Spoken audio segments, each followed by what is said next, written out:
Outrage over the weekend after protesters took down an American flag outside of a Colorado ICE facility, and then they hoisted up Mexico's flag in its place. Look at that video right there. The demonstrators reportedly defaced a Blue Lives Matter flag as well. They spray painted it with a profane message on it and then turned it upside down and then hung it up. Yeah, I believe it said Abolish ICE. That man right there is Congressman Chip Roy of Texas. He was touring that facility the day after the incident. He joins us right now live from Austin, Texas. Congressman, good morning. Good morning. Morning, y'all. How are you? Doing okay. So you were out in Colorado, a couple-day seminar out there, and you heard about what happened at the ICE facility. Why'd you have to go over and take a look?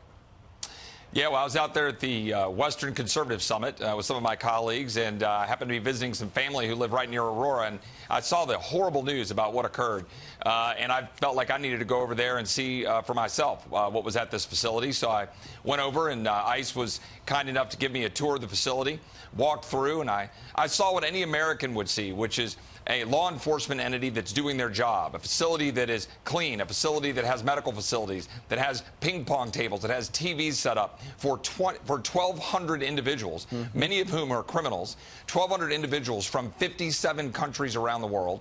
Only 29% of them are from Mexico.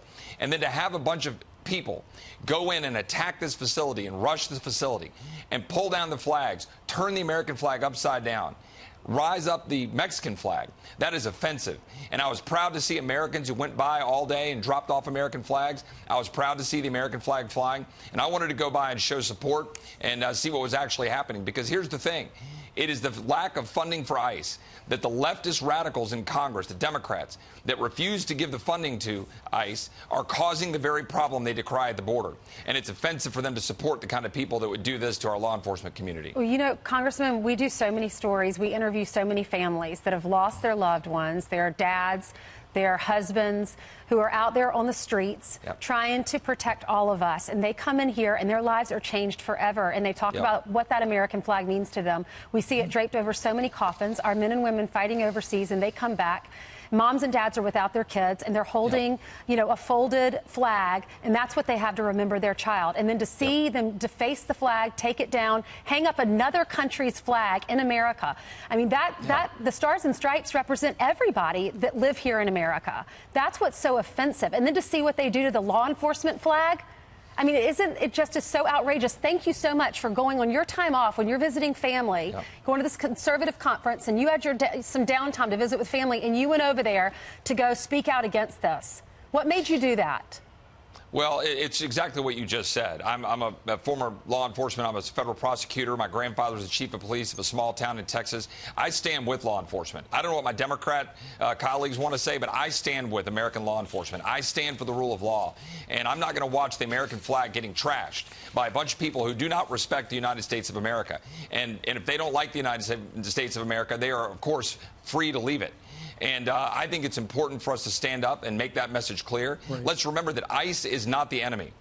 Cartels are the enemy, and the radical leftists in Congress and the radical leftists throughout this country that support cartels and that would dare to attack ICE, they're the problem. They're the ones that we need to be challenging every day. And I stand with ICE. Look, President Obama, he sent up a request for $760 million for ICE. And what did this president send up? He sent up $500 million, and the Democrats fought it.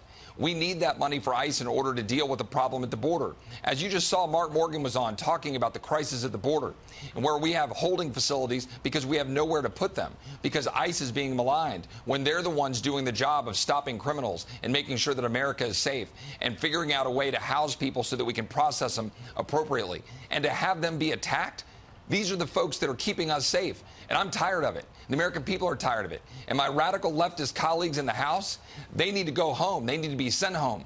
And I'm glad the president is taking them on. The president is right to take them on. And we should make sure the American people know that that is the face of the Democrat Party. That is who needs to be sent home in 2020. All right. Congressman Chip Roy from the great state of Texas. Sir, thank you very much for joining us live.